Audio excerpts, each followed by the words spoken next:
Welcome, and thank you for joining for another whiskey review. Today, we're going to take a look at the Longrow 20-year-old Society bottling, 47.9% ABV refill bourbon.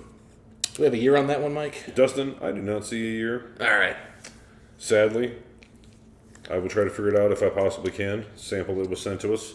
So we're going to get down on another Longrow here. You had some good luck with Longrows lately? Every time Rob and Jeremy pour those Society bottlings that they get, I'm so envious because I don't think here in the States we can get Society bottles shipped to us. Whereas I think there's some ways they get them. Unless, if you guys know there's a trick to getting Society bottlings. I know right now joining their Society club, I think it's closed. But if there's ever an opening and there's a way I can get it shipped to me, I will do it. There won't be. I'm on the Bears season ticket holder for 23 years, my friend. It's something like that.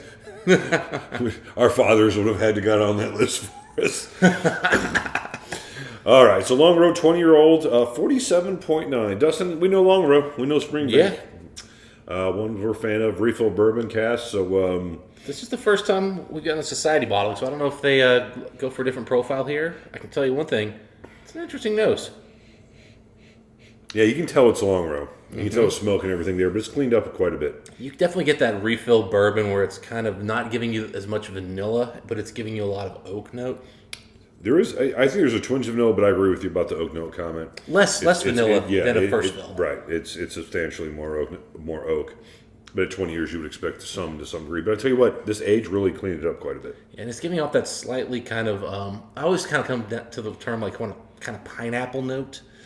And I don't mean like anything beyond that. It has a slightly, or grapefruit, where it's just slightly sour note that I find very enjoyable on these refill bourbon casks. Usually. Yeah, I'm going to twinge of spice now. It's still black pepper, but a small amount of black pepper, if that makes sense. Not light pepper, but just a small amount of black. Little wood smoke. I love the peat. Right now, where it's at with this particular whiskey, the age, the amount of smoke compared to soot, which is low on soot, high on the smoke note on this one. Yeah, beautiful smoke, really nice, classic Longrow peat. It's really showcasing the Longrow peat. It is. The bourbon casks get out of the way, but what they do, other than impart a nice vanilla and a nice oak note, aside from that, they take away any of the dirtier, sootier notes I usually get from Longrows, which I do like. This is just explaining how it's different from some of the other Longrows that we've had. But they're really, they've done a beautiful job of bringing down some of the funk, but really showcasing that peat note. And I know you say 20 years old, really, it's showcasing peat, but yeah, it really is. It's showcasing that smoky, peaty note. Big time. I agree. More than their younger stuff does, more than the NAS does. The smoke note is still substantial, but it's, I don't want to say lighter, but maybe brighter, if that makes any sense. Maybe it's not a coal smoke, maybe it's kind of a white smoke. It is bright. I was thinking kind of wood shop smoke, Ah, that's a good way to say it. Yeah. Almost like when they elect a pope, it's white instead of black. Like when they there you go, yeah. Like we don't have forget it, it's black because we haven't figured it out. It's white this time. We figured it out. This is the good one. Oh man, I'm digging it. It's not super complicated on the nose, Mike. It's just really nice. Kind of what you'd expect from an ex-bourbon 20-year-old whiskey. Just nice, well put together. On the nose, nothing off-putting. Well done. It showcased the smoke. Yeah, if you don't like peat, it's a little off-putting, but otherwise, yeah. Yeah, don't come here if you don't like peat. Wrong channel. Yep. Yeah, this whiskey is just that. It showcases that. It's pretty simple, pretty straightforward. We've had a few of those, for the most part, but well-aged bourbon cask maturations, you're going to get the base spirit kind of caged and blunted to some degree. Ooh, spicy. What are you picking up? It's kind of what you get on the nose, but it's really spicy. It's got a lot of wood tannin. It's taken on a ton of oak. Really oak forward. Not like burnt oak. Not over oaks per se, but it is very heavy. Wood coming through, really showcasing age notes. Very, very much like an independent bottler would have done with a Longrow, I feel like. I'm not getting anything. Yes, it's Longrow, so it's a little bit of that, classic Campbelltown peat note. It's a little funky. There's some sour notes coming through. Has a little bit of that sugar cookie kind of note. All that stuff you're used to with these, but it's A little more peppery than most of them. It's very spicy. Yeah. It's really spicy.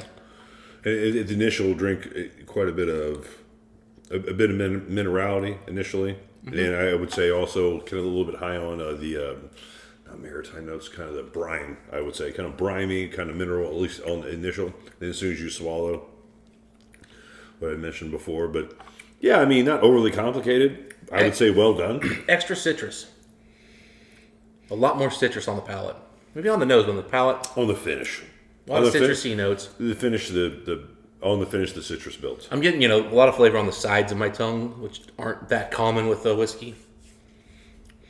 So really kind of mouth coating. Exciting finish, I would A little say. water over here. Exciting finish, I would say. Yeah, no, it's bold. It's intense.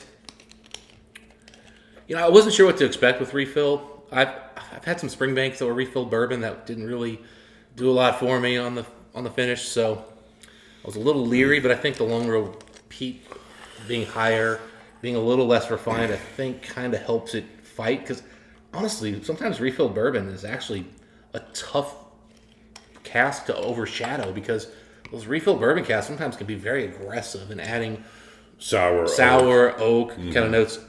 This plays with it pretty well. Yeah, this, I don't know if this could go too many more years before it kind of satiated into what we were just talking about. This seemed like it was a nice crossing over point. I'm just smelling like oak beams in an antique store now after putting water on here. Mm-hmm. There is, yes. Not great antique notes, but dusty wood, yeah. Mm-hmm. They closed Home Depot for 6 weeks, and you just walked in there. It subdued the peat note, too, with a little bit of water. Yeah, that's a good point. Good point. I was so focused on the oak, I hadn't even gotten past it. It was just missing. You know what I mean? Yeah, it's a good oak, but not a special oak. No tobacco notes. It's not getting that super aged stuff. You're getting bourbon or like 30-year-old scotches. It exists, true, but not in a substantial way. Yeah, a little bit dismissive on the finish. It just kind of goes away, fades.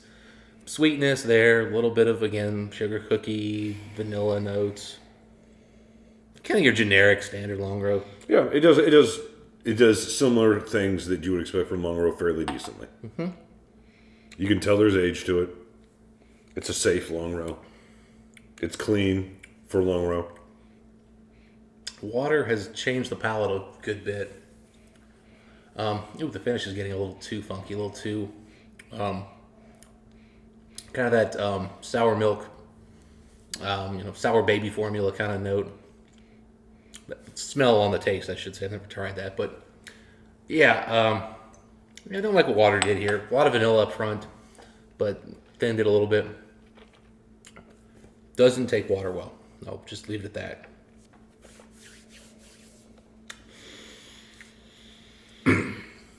I agree with the water comment. It didn't really do anything special. Really kind of killed the smokier parts of the whiskey, which I thought was a nice compliment to what initially had going on with a little bit of the aged notes and the oak notes with the vanilla. So I definitely drink this neat. It's a solid whiskey. Yeah, I mean, I think from a distillery I like. Yeah, I think as a Springbank Longrow fan, Mike, I really appreciate what they've done here, which is really a showcase of age and the natural distillate. Yeah. I really enjoy that. You cleaned up the natural distillate. I would absolutely love to have a bottle of this. Agreed. On my shelf because of that. It's something I'd love to have as a reference point. But this is more like of an educational whiskey for me than like one that I would really enjoy drinking. Like, it's good, but it's not one that I'm loving drinking. It's more interesting than it is enjoyable, if that makes any sense. Yeah, it's an education bottle. Yeah, well said, well said. I guess I'm pretty much right there with you. As far as a whiskey score, Dustin, where are you at? I'm going to give it I'm going to give it an 87 because it didn't take water. I was at an 88, but because it did so poorly with water, and 47.9, it should have taken water better than that. So I think that's a fair score. I don't know if that's cask strength. I'm not sure with the 47.9. Could be at that age. I'm guessing probably not. Yeah, I mean, other 25s tend to be just a hair above 46, so could be. But yeah, anyway, I'm 87. I was thinking 86, but I will make the jump to 87. I like a lot of things this whiskey does, but I've had better Longrows. recently, as a matter of fact. I've had better whiskey, period. Right. I expected more for this type of age. I expected that age to add a little bit of something to it, but this age this whiskey was not about the age. It was not about what the bourbon cask did to the whiskey. It's about more what it took away from the Longrow spirit, which comes just a long way coming around backwards of what you said, which is a showcase of the smoke in the Longrow in a cleaner fashion, and that's all it is. So that's all the age was about. That's all the cask maceration was about, and that was decent, but I'm not overly impressed with it. Yeah. That's just my thoughts on the whiskey. I'm sure other people would probably have stronger. I'm sure there's going to be the crowd that really loves this because it's showcasing the distillate. And there's going to be those who are like, I want my damn sherry and my Longrow. And I just want something with a little more compliment. The age doesn't do anything special for this whiskey, in my opinion. Could be 15, could be 12. Really doesn't. It just kind of blunts some of the dirtier, more, I would say, grittier notes that you usually get from Longrow. Anyway. Yeah, I think it's a well done example of what it is. It's just not something I think is generally that exciting. Right, it's not for me. Yeah, that's why generally I think they're bigger blends. Anyway. Those are our thoughts on whiskey. If you guys had a chance to try this one, let us know what you guys think. But until next time, Dustin will wish the folks. Happy socialite drinking. We'll see you then.